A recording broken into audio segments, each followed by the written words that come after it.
wasteland. In the northeastern corner of Africa, on the only continent in Asia, is almost Egypt. A thin ribbon of water is the source of life for 20 million people along the banks of one of them in the world, the Nile. It begins in the fertile area of Central Africa and Ethiopia and flows with ever-increasing strength and vigor through the high plateau of the Sudan.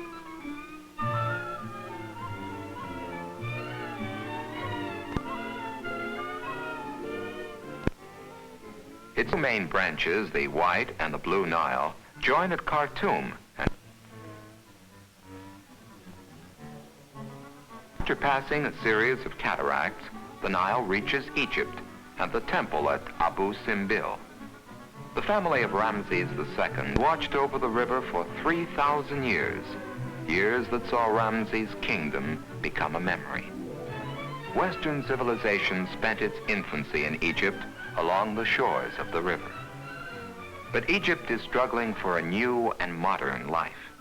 Here at Aswan, the Nile, Egypt's only reliable source of water, is trapped in a reservoir 100 miles long. This used to be the site of the historical first cataract, the end of river travel on the Nile, the jumping off spot to Central Africa in the south.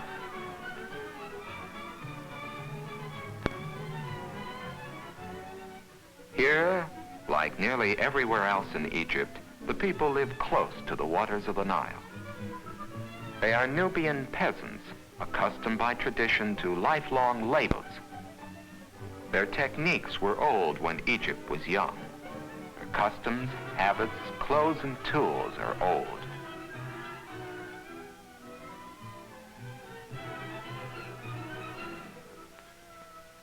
Their only wealth is the livestock that shares their mud homes.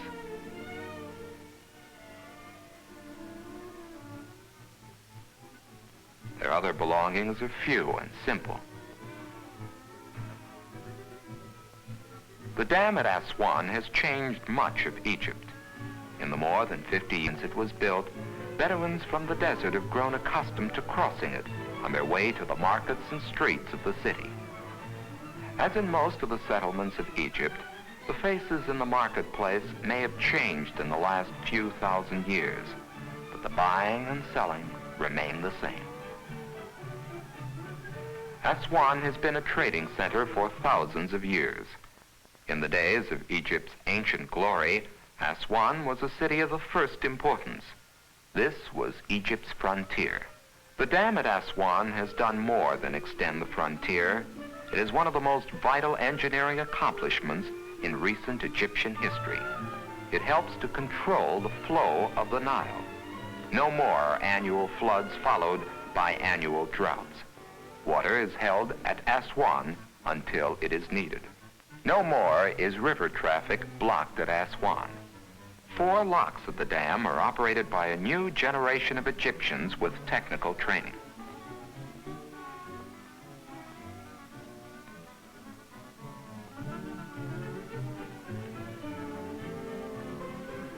Along the broad course of the river, most of the goods of Egypt move on their way to markets.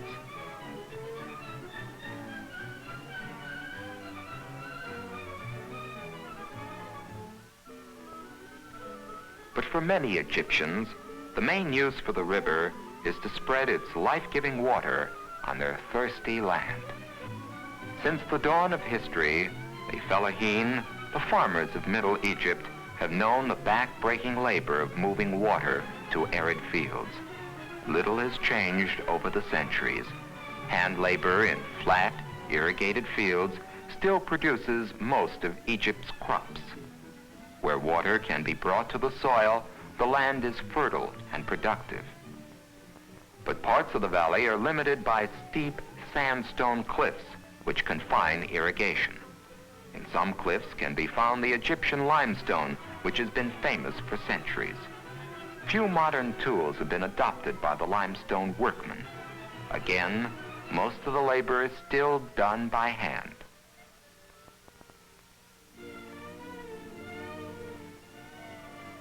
Limestone, like most other products of Egypt, is carried to its destination by water. then moved ashore on a man's back.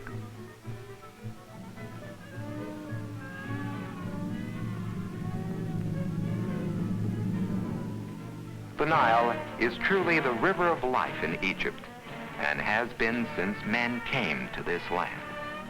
In the whole length of the Middle Egyptian River Valley can be found the remains of civilizations that were dying when Rome was the center of the world. At Luxor, Thebes, and Memnon, there was a highly developed and flourishing civilization when the woodlands of Europe were thinly peopled with savage tribesmen. These ancient civilizations, too, were clustered along the narrow valley of the Nile, at some places 15 miles across, at others only a few hundred yards wide.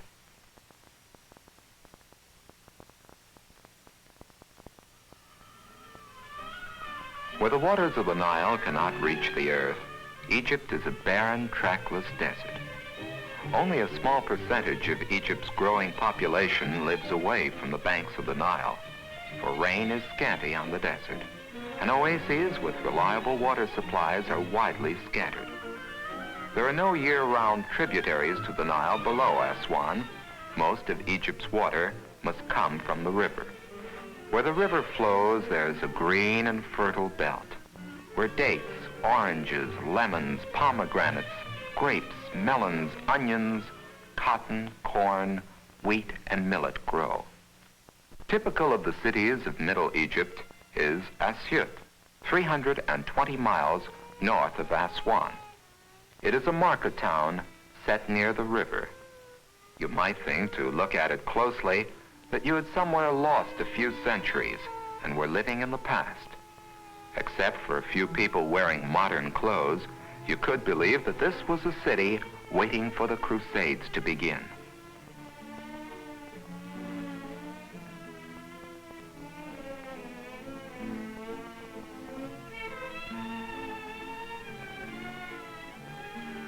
But there is a new spirit in Asyut these days, which is expressed in electric power lines, broad avenues, and new buildings. At Asyut, you can find a kind of dam called a barrage, which holds up the level of the Nile water so that nearby farmers can irrigate their fields even during the dry season. There are several barrages along the Nile.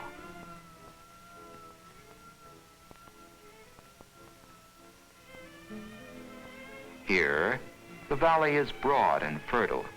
Every tiny bit of land is used. Every precious drop of water carefully taken to the thirsty roots.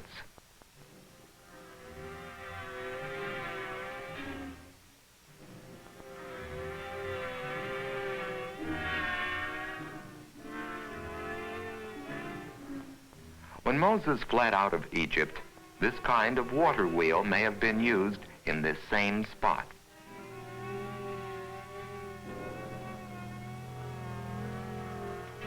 And this man's ancestor might have worked this same land or lived in a mud house that looks just like this one.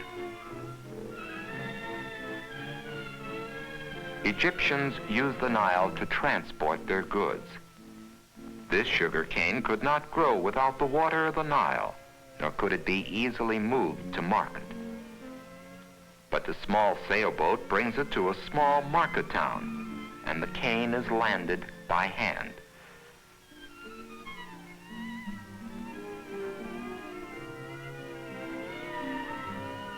Even the leaves are stripped from the stalk by hand.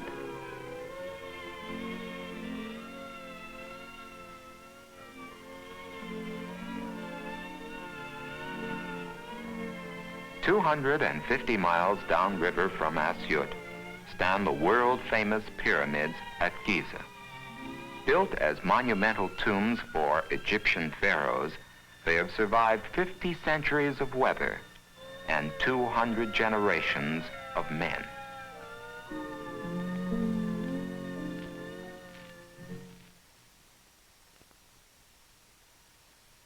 Near them, the largest and best known of Egypt's sphinxes stares 8 miles across the river at Egypt's biggest city, Cairo, the capital. Some of the people of Cairo make their living in modern cotton factories. Travelers come from all over the world to Cairo, for Cairo is a modern city, a city of skyscrapers, a city of hurried activity, as cosmopolitan as any capital in the world, a city on the route from Africa to the Middle East, from Europe to Asia, a city of wealth in a land of poverty. Modern apartment buildings dot the city, but in the shadows of the new city can be found the old. Here, the crafts of Egypt's past still flourish. Young men of Cairo still make rugs by hand in the bazaar. The delicate art of inlaying wooden boxes is still being practiced. The work is painstaking and beautiful. From the bazaar, intricate silverwork might find its way to one of Cairo's many Christian churches. Or it might show up in a synagogue. But probably, if the silverwork were to be used in a place of worship at all, it would end up in a Mohammedan mosque, for most Egyptians are Muslims. Cairo is an important center of learning. El Azhar, the Mohammedan university, attracts students from all over the Muslim world. Cairo is a city of many peoples.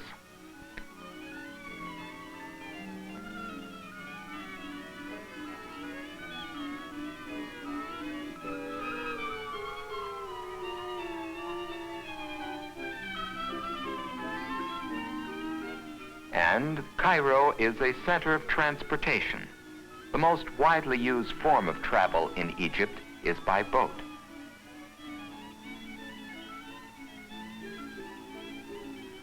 A railroad runs from Aswan to the sea, but most Egyptians are too poor to use it.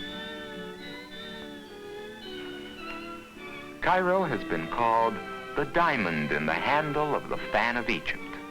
It's easy to see why when one leaves the city by air. For near Cairo, the Nile splits into several channels, forming a fan-shaped delta interlaced by waterways. This is probably the most fertile land in the world, but most of it is overcrowded. Most of Egypt's annual production of millions of bushels of corn, wheat, and rice comes from the delta land. Egypt grows 6% of the world's total annual cotton production. Egyptian long staple cotton, blooming here, has been valued for its soft and sturdy qualities by cloth makers all over the world. Sugarcane grows in the delta. In every field, peasants gain a hard-won living from the soil. Crops for export find their way to Alexandria, one of the most valuable seaports in the world, the key to the fruitfulness of the Nile Valley. Here, too, is a modern city built around its shipping business. 4,000 ships a year come and go from Alexandria. They carry out some of the exports of Egypt, like tobacco and rice. But the most valuable export by far is raw cotton. Cotton for the hungry looms of more industrial nations. Finally, the Nile loses itself in the sea. But Egypt does not end here, for to the east in Egypt can be found one of the most vital waterways of the world, the Suez Canal. Over 10,000 ships a year take this short water route from Europe to the Far East. In time, it will belong entirely to Egypt, which now holds only shares in the company which controls it. Modern Egypt is important in the world situation. Its exports of cotton,